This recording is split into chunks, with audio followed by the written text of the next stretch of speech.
Independence Corner in Jatiyo সংসদ Bhavan.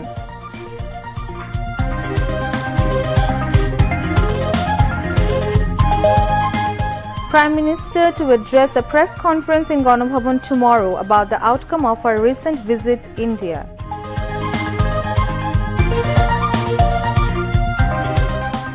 Prime Minister Sheikh Hasina's recent visit to India was very fruitful and a huge achievement, says Obaidul Qadir. Flood situation both improves and deteriorates in the country while relief distribution continues among flood-affected people. 3 days of mourning declared in Russia's Dagestan following attacks by gunmen on church, synagogue and police posts that killed 19 people, including 15 police personnel. And South Africa secure a place in semi-final, beating West Indies by 3 wickets in Super 8 match in T20 World Cup. Assalamu alaikum. I'm Tasnima Tasneem, welcoming you to News at 10. You have just heard the headlines, now moving on to the details.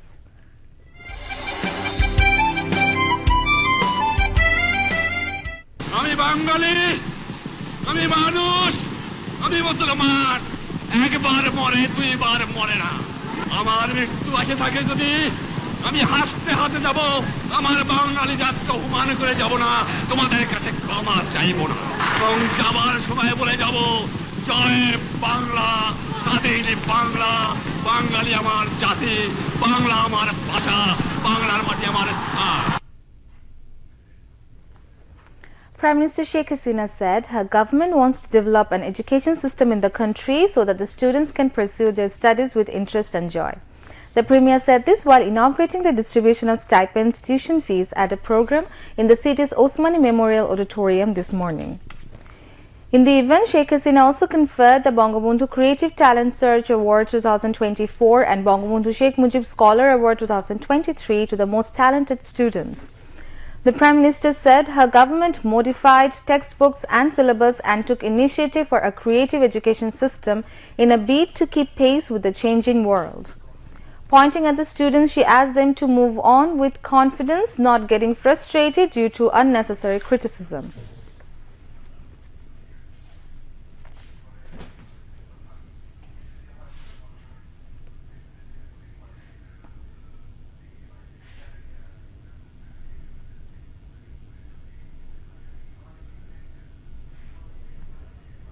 আগামী দিনের বাংলাদেশ, এই বাংলাদেশ এগিয়ে চলার বাংলাদেশ, বদলে যাওয়া বাংলাদেশ, এই বাংলাদেশ নিয়ে আর দুশ্চিন্তার আমার কিছু নেই, কারণ এখন আমাদের এই ছোট্ট সোনামণিরাই নিয়ে যাবে এই বাংলাদেশকে স্মার্ট বাংলাদেশ গড়ে ভবিষ্যতে পরিচালনাও তারা করবে।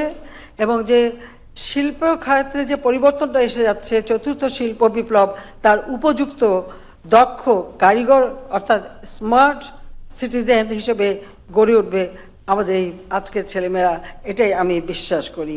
নিজের উপর বিশ্বাস থাকতে হবে। দেশের দায়িত্ব যখন নেবে, দেশের জন্য কোনটা ভালো সেটা নিজের চিন্তা থেকে আসতে হবে। আর কেউ একটু সমালোচনা করলেই অমনি সেটার জন্য ভীত হয়ে যেতে হবে, আমি এটা বিশ্বাস করি না। আত্মমর্যাদাবোধ, আত্মবিশ্বাস, এটাই মানুষকে শক্তি দেয়। কাজে আমি আমাদের শিক্ষার্থী যারা তাদেরকে এটাই বলবো যে সব সময় এই চিন্তাটাই করতে হবে। কে কি বললো আর অমনি শুনে চোখের পানি ফেলা বা মুখ লোকানো মোটেই তা না। নিজের বিশ্বাস থেকে চলা শিখতে হবে, তাহলে এই দেশকে তোমরা এগিয়ে নিয়ে যেতে পারবে। আমি বিশ্বাস করি সকল বাধা অতিক্রম করে বাংলাদেশের অগ্রযাত্রা আমাদের তরুণ সমাজই এগিয়ে নিয়ে যাবে।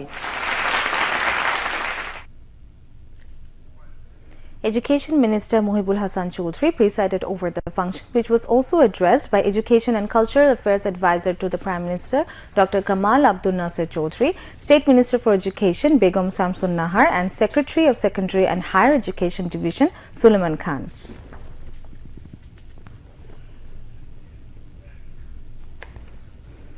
Prime Minister and Leader of the House Sheikh Hasina inaugurated the Mujib and Independence Corner at Jatiyo সংসদ Bhavan this afternoon. After the inauguration, the Prime Minister visited Mujib and Independence installed on the level 1 of Jatiyo সংসদ Bhavan. Speaker Dr. Shirin Sharmin Chaudhry was present. The Speaker informed the Prime Minister about various still pictures and events shown in Mujib and Independence. Deputy Speaker of Jatiyo সংসদ Mohammad Shamsul Haq Tuku, Chief Whip Noore Alam Chaudhry were present among others. Mujib and Independence is a unique attempt to preserve and spread the history of Bangladesh's great liberation war and independence from generation to generation under the leadership of Bangabandhu Sheikh Mujibur Rahman, the greatest Bengali of all time and the great architect of independence.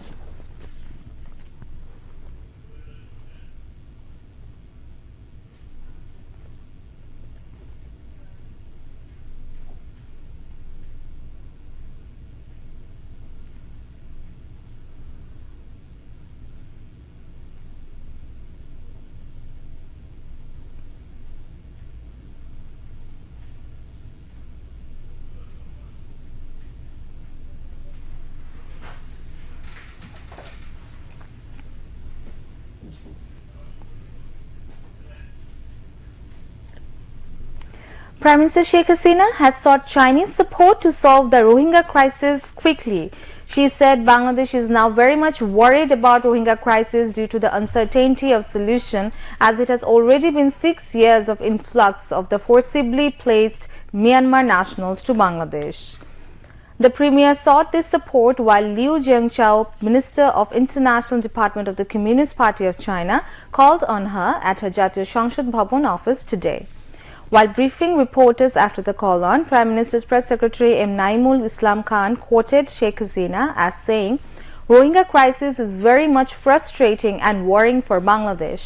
He said that the Premier told the Chinese minister that it's a special message from herself to convey to the Chinese President for an amicable solution of Rohingya crisis. The Prime Minister also requested the minister to do something with own and extra interest for it. Liu Jianchao said China is committed and is working with Myanmar to figure out how to improve the situation. The Chinese minister also said that China realized that Bangladesh is affected due to the Rohingya issue and they highly appreciate Bangladesh in supporting the Rohingya in the humanitarian way. The Chinese Minister of International Department of the Communist Party put importance on cooperation in economy, investment and party to party.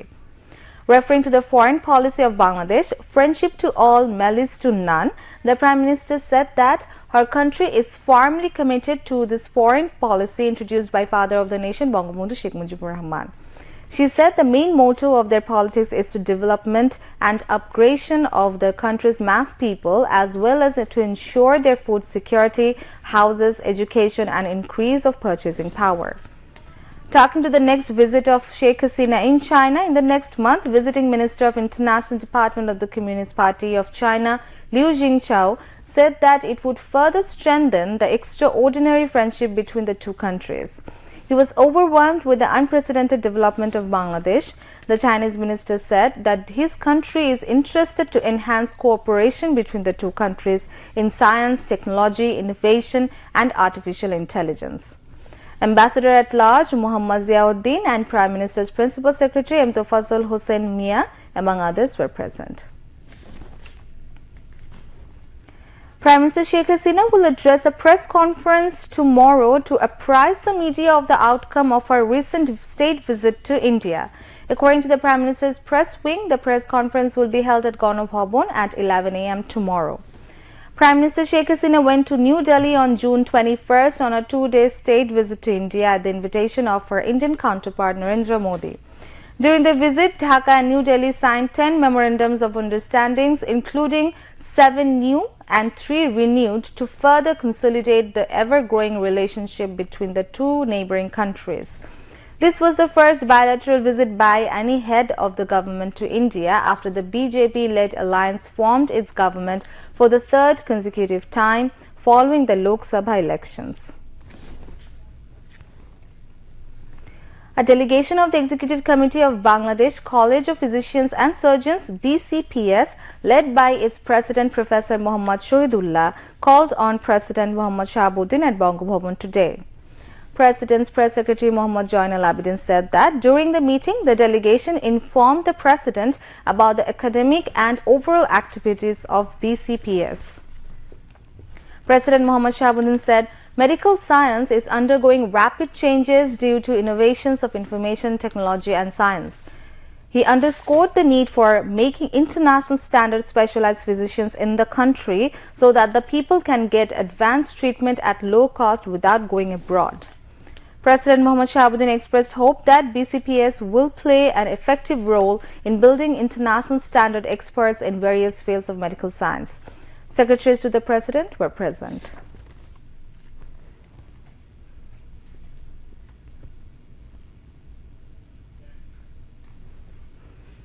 This year's budget reflects the hopes and developments ideas of people in building a smart Bangladesh, aligning with the Vision 2041. State Minister for Water Resources Zahid Farooq said this while taking part in the general discussion on the proposed budget for the 2024-25 fiscal year in Jatiyo সংসদ today. The sitting of the House resumed today with Speaker Dr. Shirin Sharmin Chaudhry in the chair. State Minister for Water Resources also informed that Bangladesh has emerged as a dynamic and fast-growing economic power on the global stage under the visionary and dynamic leadership of Prime Minister Sheikh Hasina. The budget discussion was also addressed, among others, by State Minister for Disaster Management and Relief Mohammad Mohibur Rahman, State Minister for Expatriates Welfare and Overseas Employment Shofikur Rahman Chaudhry, and Members of Parliament AFM Ruhul Haq, Rashid Khan Menon, SM Rezaul Karim, Golam Farooq, Sabera Begum, Nuruddin Chaudhry Noyon, Nurul Islam Sujon, and Barrister Said Saidul Haq Shumon. Earlier, question answer was tabled in the Jatiyo সংসদ. In response to a question, Finance Minister Abul Hassan Mahmood Ali revealed that public and private commercial banks owe an outstanding 51,392 crore taka to state-owned institutions as of March 31st this year. Notably, the Bangladesh Agricultural Development Corporation BADC tops the list with a debt of 15,550 crore taka, the Finance Minister added. The State Minister for Post, Telecommunications and Information Technology Zunaid Ahmed Polok said that the total number of registered SIMs in Bangladesh is approximately 33 crore 27 lakh 57,000, with over 193.7 million of these being active. The House was adjourned till 4 p.m. tomorrow. Speaker Dr. Shirin Sharmin Chaudhry said non-communicable diseases could be prevented through change in lifestyle. She said this at a function titled Workshop on NCD Awareness and CPR Training Program at Jatiyo সংসদ Bhavan today. Senior Secretary of the Jatiyo সংসদ Secretariat K.M. Abdus Salam presided over the workshop.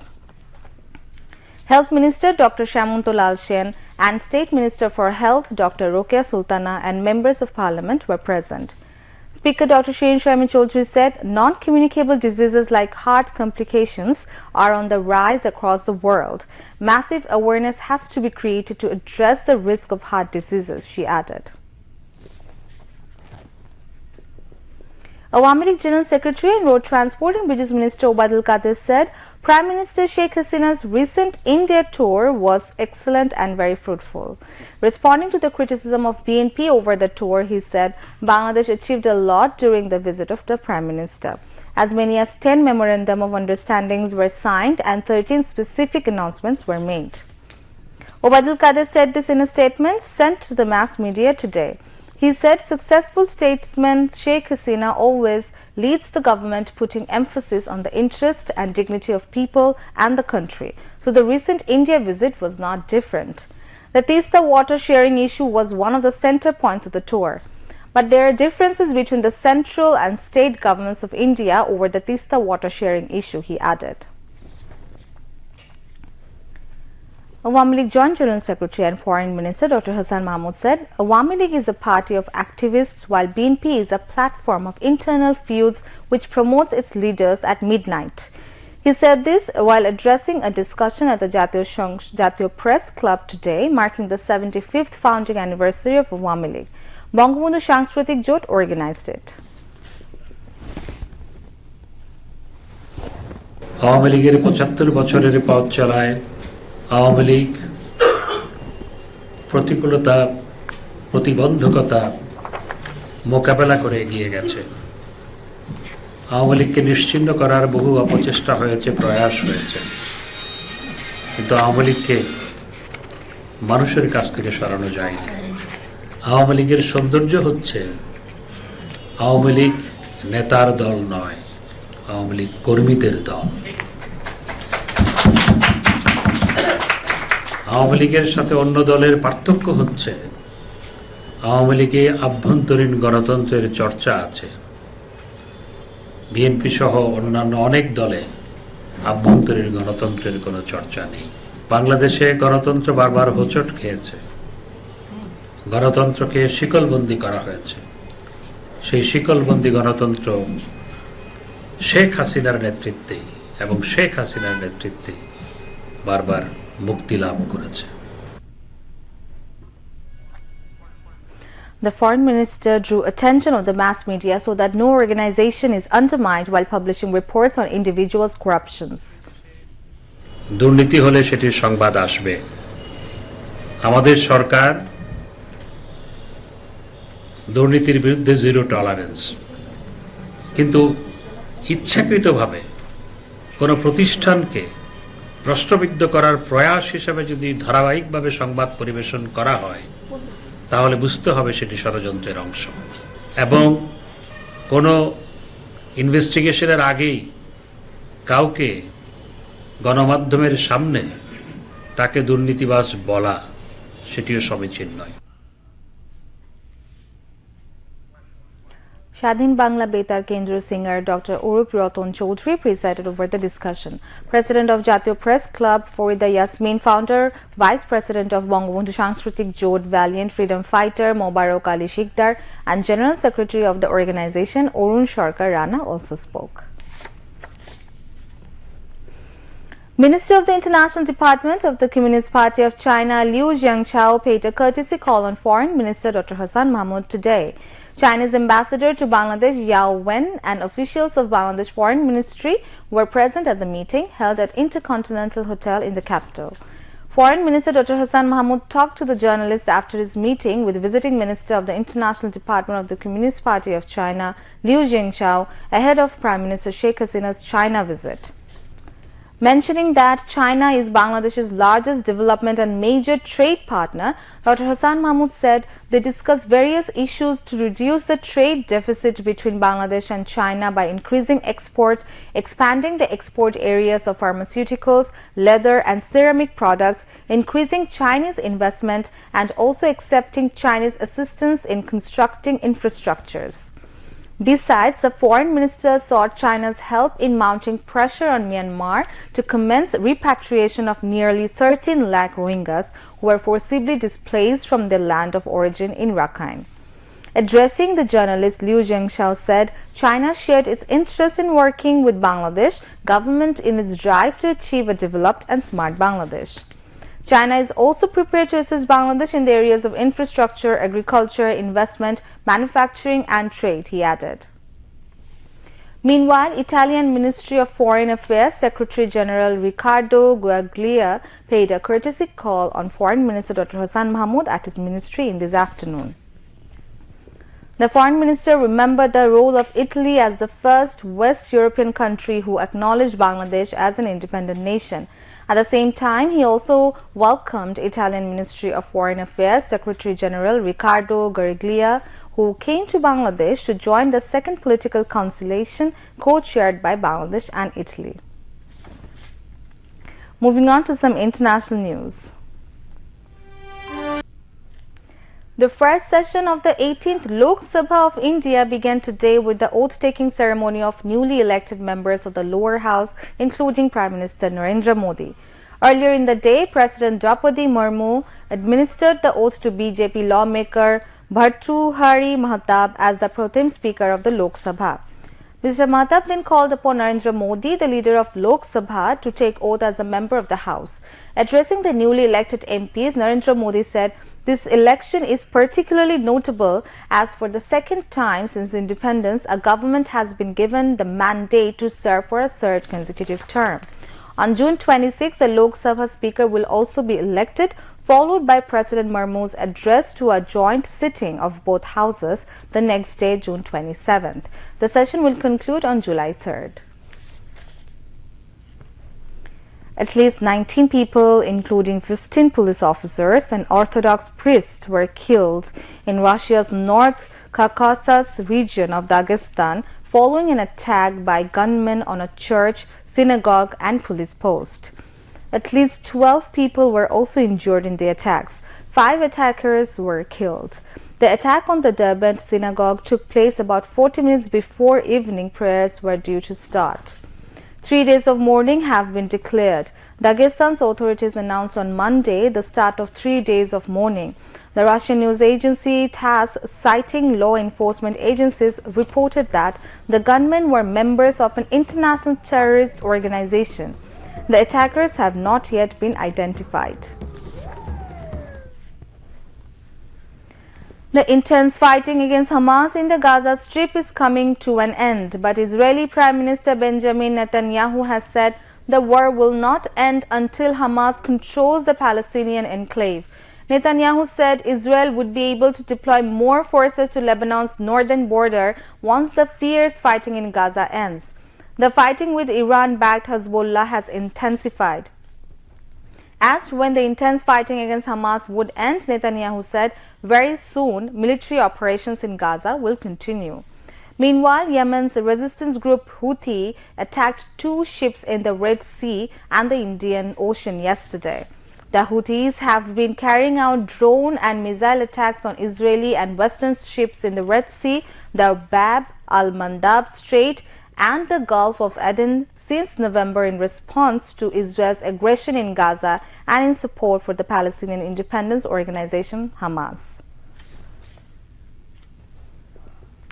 Joe Biden and Donald Trump square off for a historic U.S. presidential debate this week, with the stage set for what could be a pivotal moment in the 2024 race as millions of potential voters tune in. With only 2 debates this cycle, Thursday's high-stakes clash takes on heightened significance as both candidates have stepped up their personal attacks, with national polls showing the pair neck and neck. Analysts say the debate is important because it's an opportunity for 2 well-known candidates to reintroduce themselves to public that knows them well but hasn't been paying attention. For Trump, the 90-minute clash is a chance to drive home worries about 81-year-old Biden's mental alertness, although the Republican 78 has faced age concerns of his own. For Biden, the first ever debate between a sitting and former president will be an opportunity to underline the legal challenges engulfing Trump and to paint him as an unfit for office. The president will also be desperate to avoid any major gaffes which on this stage could lose him the November election. A massive factory fire that began after several lithium batteries exploded has killed at least 22 people in South Korea. The blaze broke out this morning at the Arisal plant in Hwasong City, about 45 kilometers south of the capital Seoul. Local television footage showed large smoke clouds and small explosions going off as firefighters sought to put out the fire. A part of the roof had collapsed. South Korea is a leading producer of lithium batteries, which are used in many items from electric vehicles to laptops. The fire began when a series of battery cells exploded, though it remains unclear what triggered the initial explosions. Although the flood situation in Maulavi Bazar and Sunamganj has improved, low-lying areas and villages of the Howrah region are being inundated. The flood situation is worsening in Tangail, Bogura and Gaibandha due to the onrush of upstream water. Besides, river erosion has become a concern in these areas. Meanwhile, district administrations in the flood-affected areas have been distributing relief among the people. In Sylhet, the flood situation has improved as water in the Shurma and Kushiara river receded. Shurma river was flowing 32 centimeters below the danger mark. More than 15,000 people in 8 wards are still marooned in Sylhet city. In Bogura, water in the Jamuna river has increased by 23 centimeters at Shohurabari point under Dhunat Upazila. The Water Development Board fears a fresh flood in the district. In Maulavi Bazar, low-lying areas of Hakaluki Haur, Kulaura and Juri were inundated. Around 6,000 people have been shifted to the shelter centers in the district. Distribution of relief among the flood victims is underway. In Tangail, river erosion has become a great concern to the people of Tangail Shodor, Bhuapur and Mirzapur. Many croplands were inundated during the last few days. The Water Development Board is working to stop the river erosion. In Sunamganj, the district of Awami League has distributed cooked food and rice among the flood victims. Low-lying areas of the districts were inundated despite improved flood situation in the district. In Gaibandha, water in the Tista, Karatua, Brahmaputra and Ghagat rivers was flowing below the danger level in the district. The Water Development Board is working to tackle river erosion in the district. Now news on weather.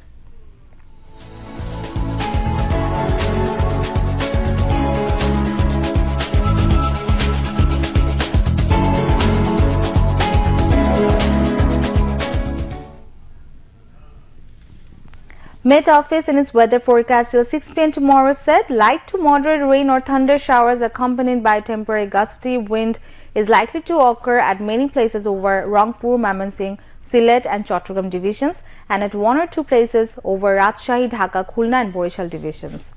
Besides, moderately heavy to heavy falls likely to occur at places over Rangpur, Mymensingh, Sylhet and Chattogram divisions. Night and day temperature may remain nearly unchanged over the country, said the Met Office. Moving on to news on sports.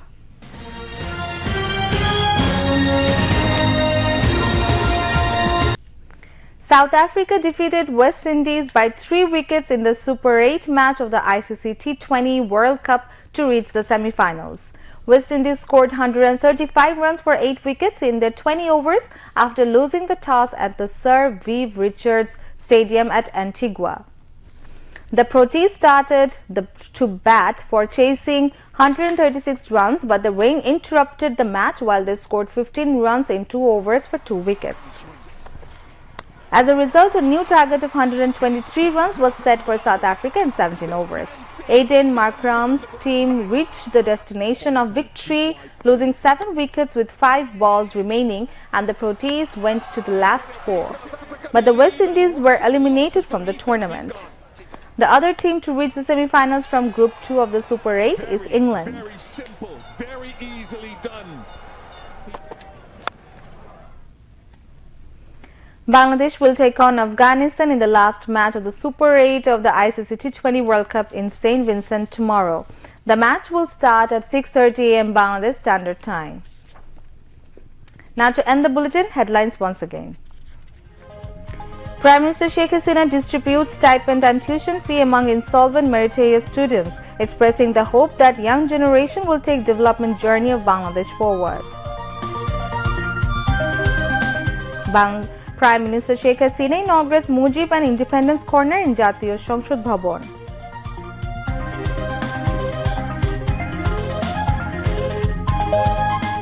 Prime Minister to address a press conference in Ganabhavan tomorrow about the outcome of a recent India visit.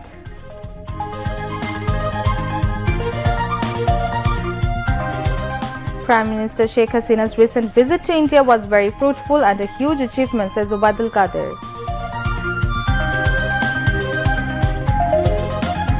Flood situation both improves and deteriorates in the country while relief distribution continues among flood-affected people.